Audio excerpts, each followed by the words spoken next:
Неге ойланып қалдың, Аққу?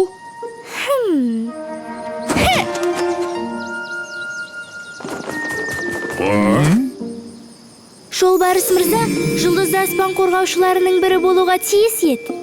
Алайда Айдаһар оны алдап соқты. Оны сыйламаушы ма едіңдер? Жолбарыс мырзаны қатты сыйлаймыз. Иә, нағыз жігіт. Спортшы.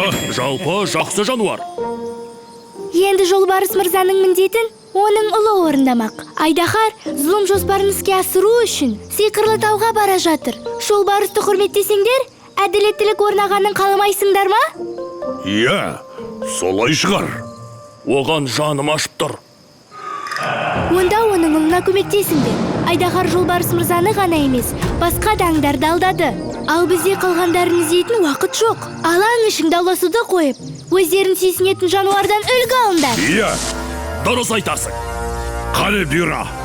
Анау Айдаһар оңбағанға барып қайтайық. Өмірінің соңына дейін қой санайтын болады. Иә, кеттік. Мәссаған, екеуін қалай көндірдің? Олар маған жақсы жігіттер сияқты көрінді. Сонымен олардың қайсы күшті? Тыныш, үндемей тұра тұрыңдаршы. Олар сиқырлы таудың қайда екенін білем өзі? Бес тәйтәйді көріңіздер. Сүйікті сериалыңызға жазылып, қоңырауды басыңыз. Жаңа бөлімдерді жіберіп алмау үшін.